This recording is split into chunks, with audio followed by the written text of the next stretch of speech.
Bonjour, ici Bruno Guglielminetti. Bienvenue à ce nouveau webinaire.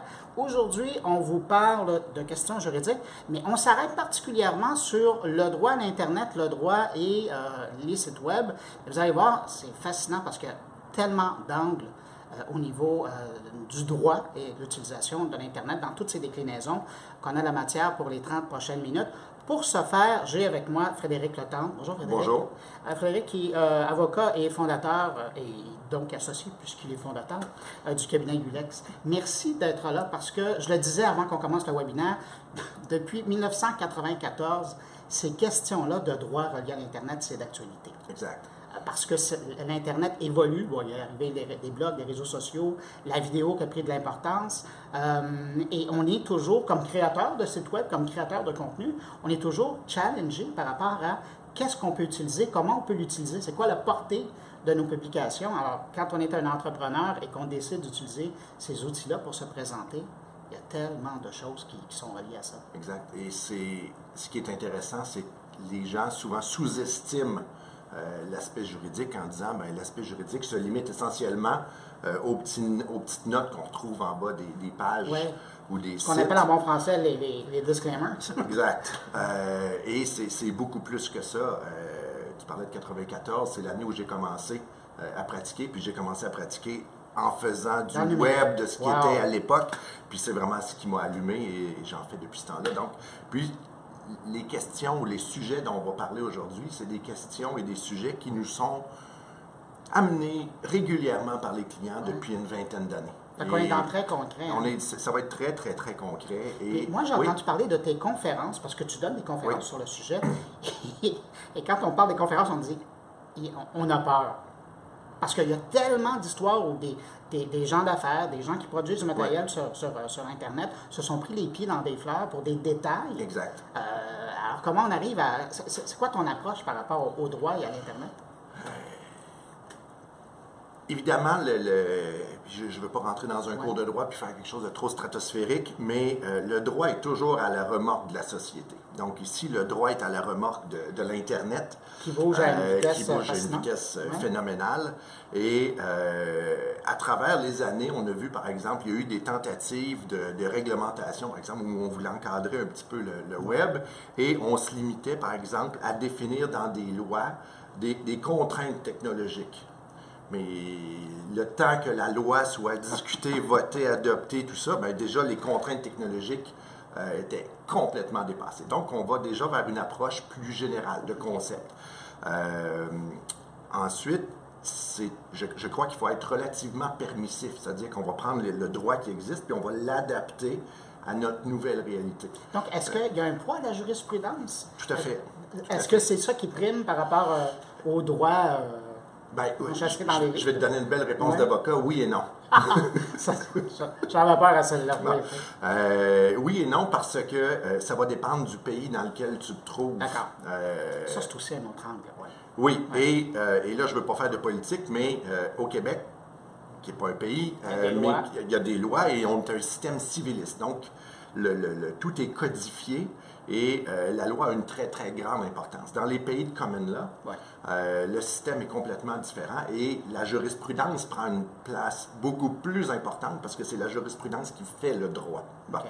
Ceci étant, je ne veux pas qu'on parle... Non, mais ça reste important parce que le common law, ça touche le reste du Canada. Ça touche le reste du Canada et... veut pas, le moindrement qu'on a un site web transactionnel, même transactionnel ou non, le moindrement qu'on est sur le web, on est instantanément international. Donc, sans le savoir, on est confronté à toutes ces juridictions, ces questions, qu'on le veuille ou non. Alors déjà qu'un bon avocat va toujours nous répondre oui et non. Quand on parle de la loi québécoise, là, on rajoute la loi canadienne, puis on rajoute la loi internationale. Oui, exact. Donc, il y a du oui et non partout. Il y a du oui et non partout et comme je le disais tout à l'heure en entrée, la loi est à la remorque de la société, dans ce cas-ci du web. Donc, il y a un paquet de lois qui ne sont pas nécessairement encore adaptées. On l'a vu avec l'affaire Netflix il n'y a pas longtemps, où le gouvernement ne sait pas trop sur quel pied danser, comment, pourquoi, comment on va ajuster ça. La fiscalité sur le web est très, très compliquée, notamment parce que la fiscalité est rattachée au territoire beaucoup ou au bien, alors que dans le web, il n'y a pas vraiment de territoire puis il n'y a pas vraiment de bien.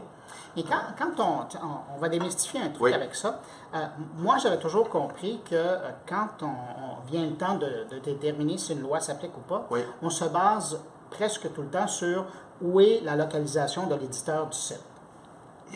Est-ce que c'est toujours vrai? C'est pas toujours Oui et vrai. non. Oui et non. En fait, c'est pas toujours vrai. Ouais. En ce sens que lorsque l'éditeur du site, prenons un Facebook ou prenons n'importe quel commerçant du Québec qui a son site transactionnel, il y a des conditions d'utilisation à ce site-là. Et généralement, on va retrouver dans ces conditions d'utilisation la loi applicable. Donc, le commerçant va décider que, Quelle loi s'applique? par exemple, c'est la loi du Québec qui s'applique si tu veux transiger avec lui. Dans le cas de Facebook ou des très gros, les Apple, Google de ce monde, eux vont plus loin, vont découper la Terre en différentes parties. Ou c'est la loi d'une autre planète? Ou c'est bientôt. Bientôt. Mais donc, l'Europe, par exemple, si je me rappelle bien, c'est en Irlande que ça se passe. Amérique, ça va être Californie, puis ensuite de ça, le bloc Asie-Pacifique, qui est déjà d'autres choses. Donc déjà, lorsque vous êtes gigantesque, vous pouvez choisir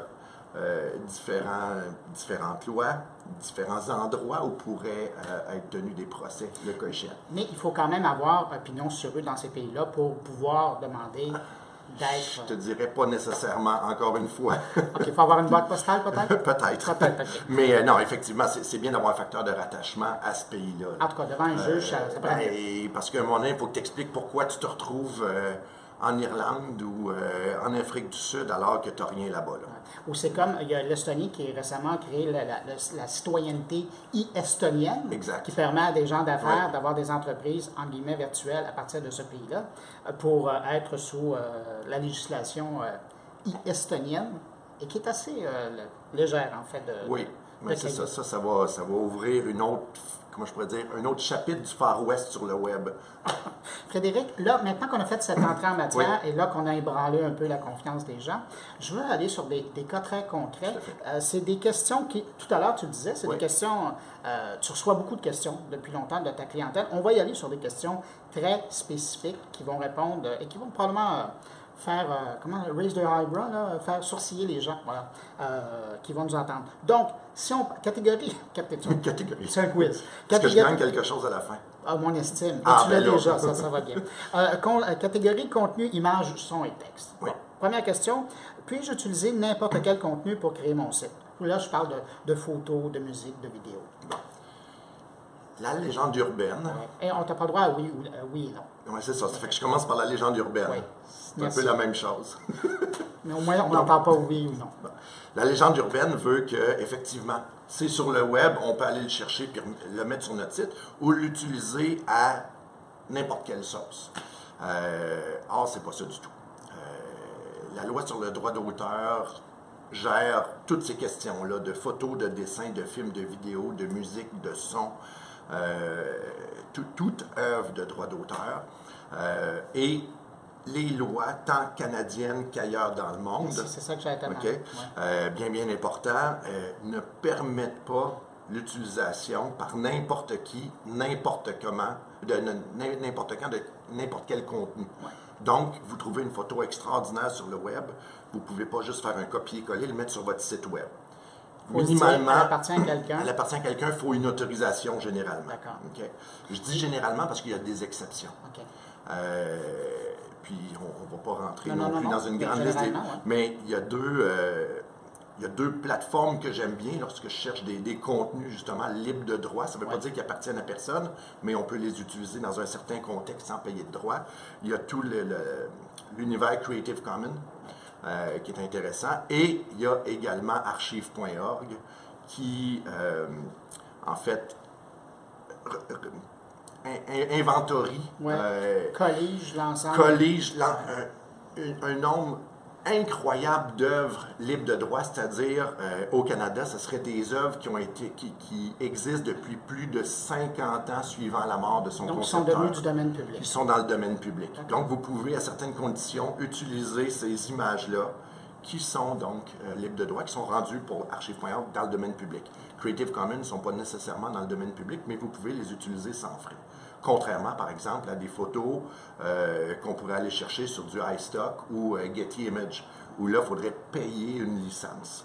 Mais le concept est toujours le même, c'est-à-dire qu'à la base, que tu sois sur archive.org, que tu sois dans l'univers Creative Commons ou Getty, il y a une autorisation. Il y a quelqu'un quelque part qui te dit tu as le droit de le faire. C'est pas toi par toi-même qui a décidé je peux prendre ce son, cette image ou cette vidéo.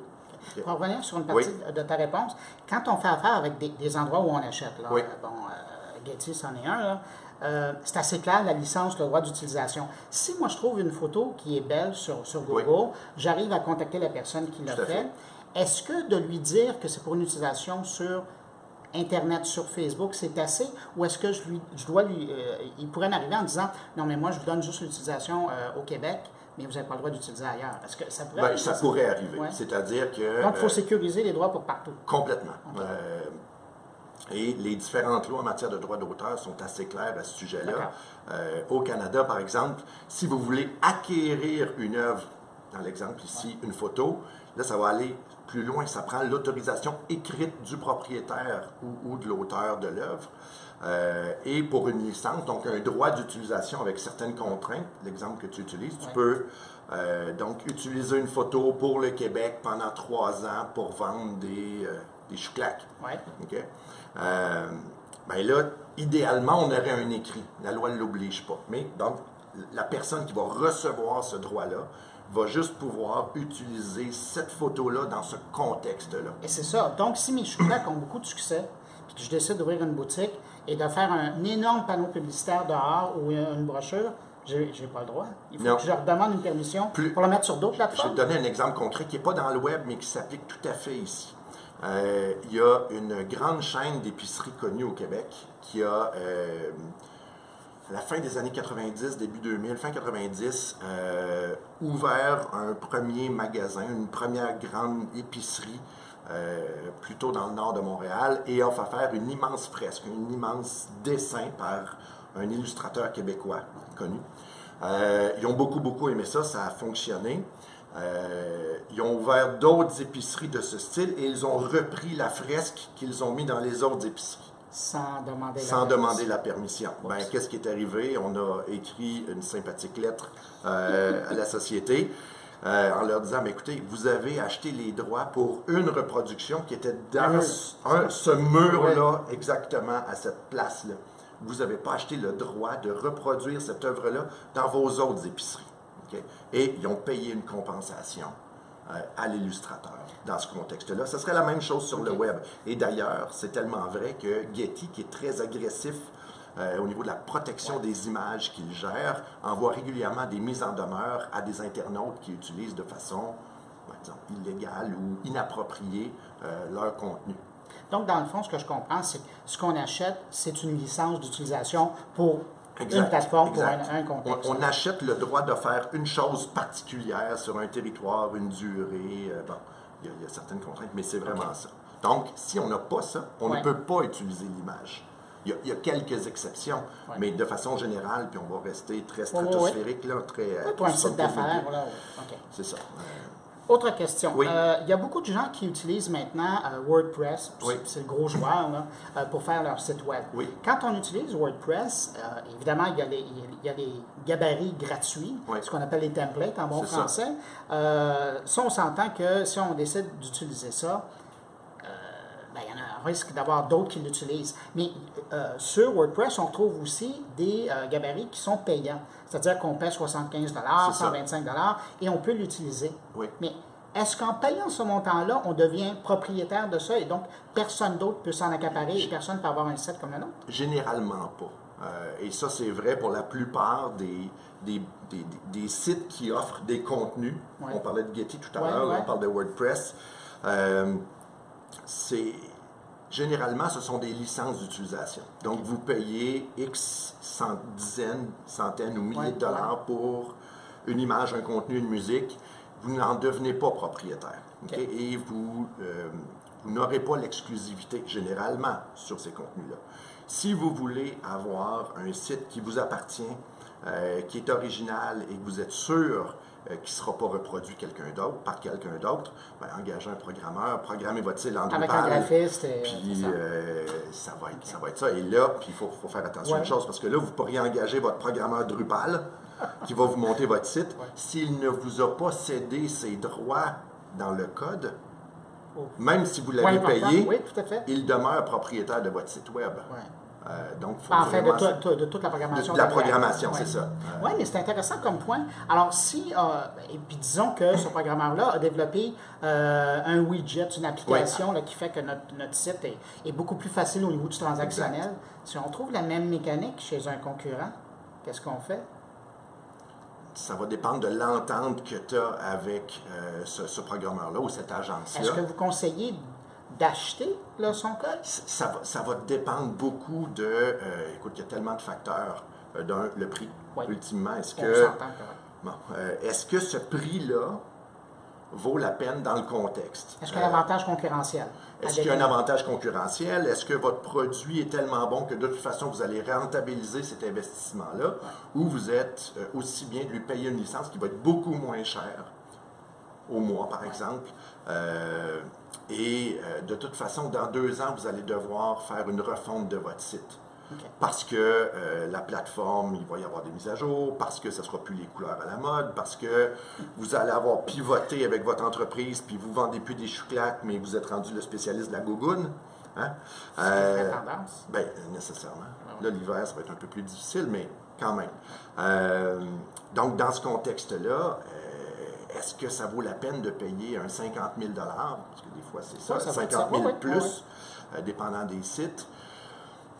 Il faut voir, c'est vraiment une question de cas par cas. Mais je te dirais que généralement, on le recommande assez peu, à moins que le site soit exceptionnel. Mais si c'est une vitrine, soit axé là-dessus, puis qu'il y ait vraiment des widgets spectaculaires. Si c'est ni plus ni moins une brochure de ton entreprise, une brochure interactive qui permet de recevoir des commentaires, de faire tes ventes, tes transactions, d'avoir un profil, peu importe. Une licence d'utilisation suffit. Ça me paraît suffisant. Cependant, au niveau du graphisme, là on parle du back-end, donc tout le code, mais tout ce qui est maintenant l'apparence, les couleurs, les logos, les photos, ça, il faudrait que vous ayez les droits.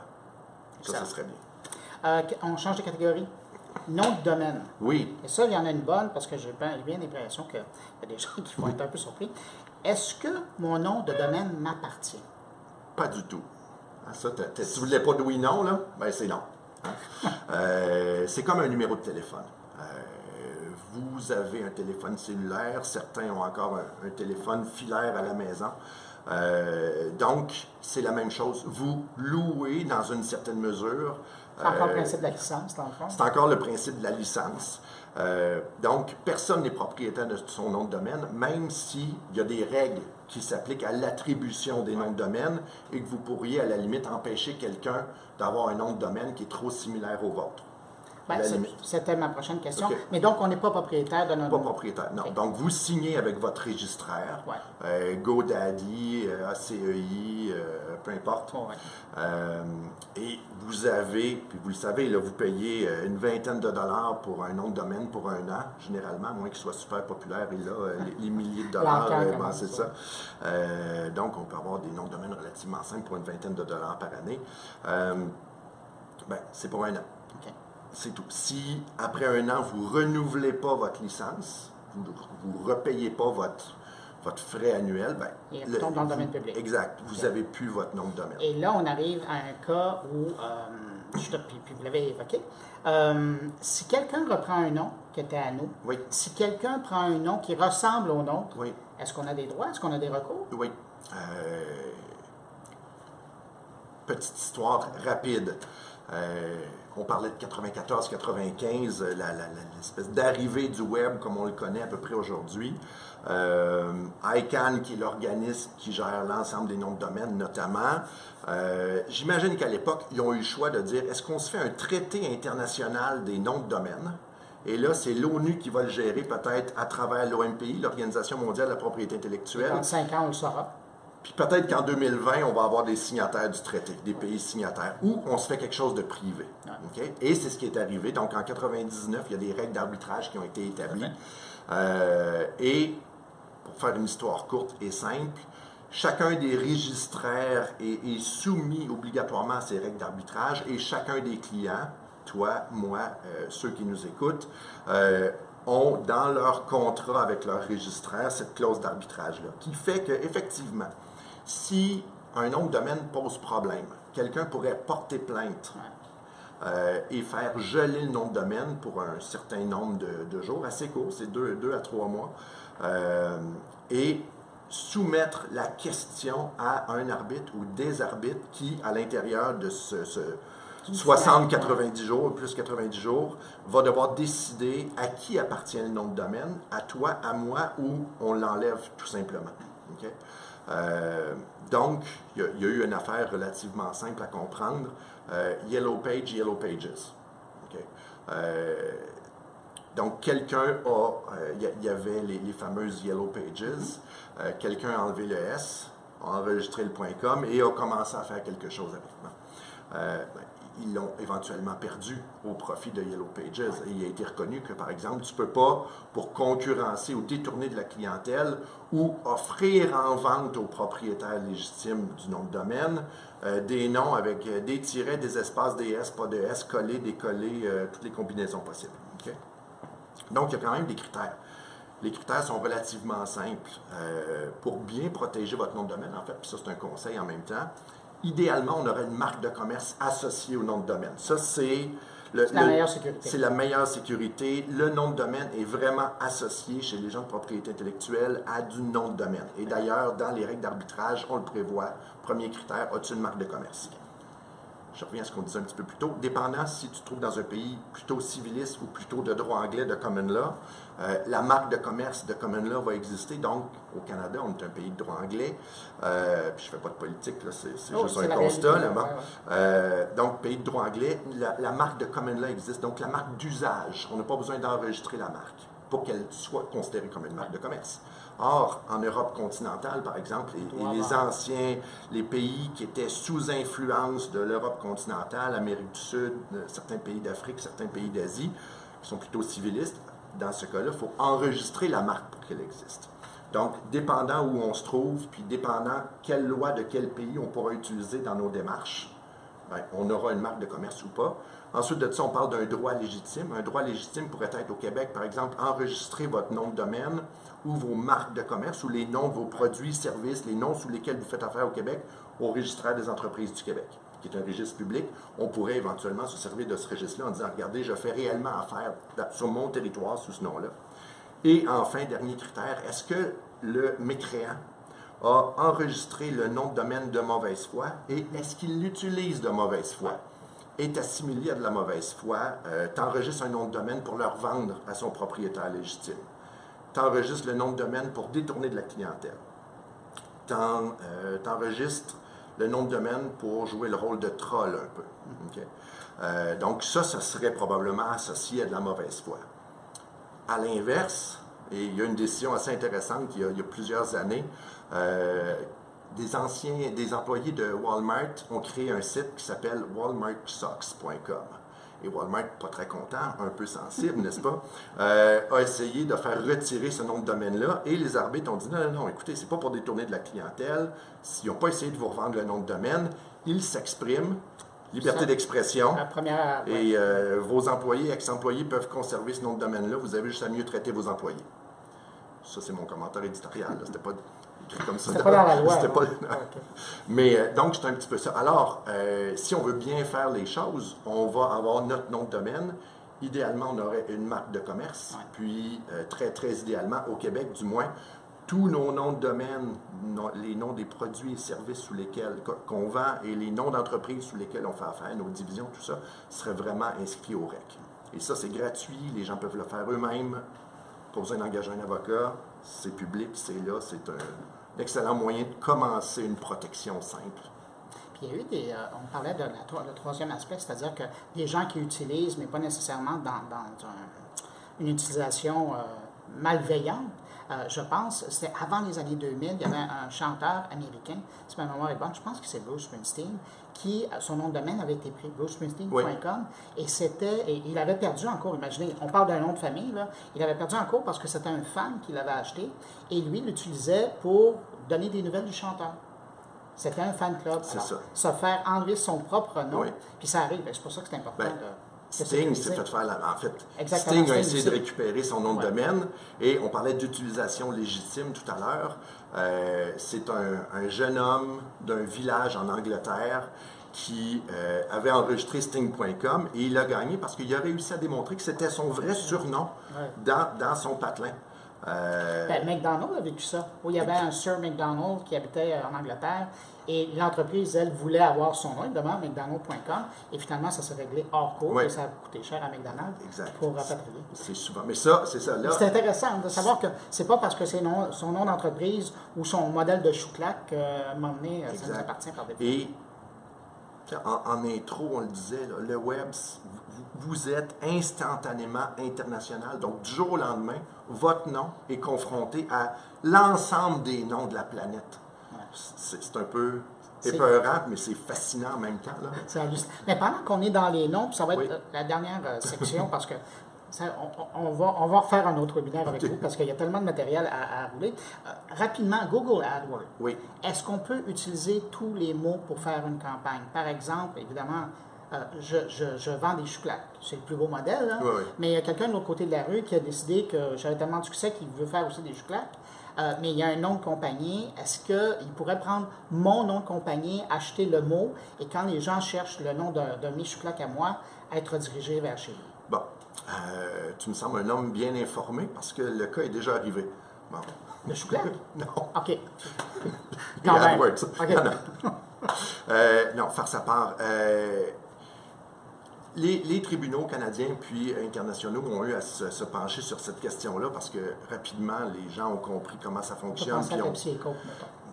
Par exemple, notamment. Ouais. Et ce qui a été convenu, ce qui a été décidé par les différents tribunaux, c'est, en gros, tu peux effectivement enregistrer comme AdWords le nom de tes concurrents.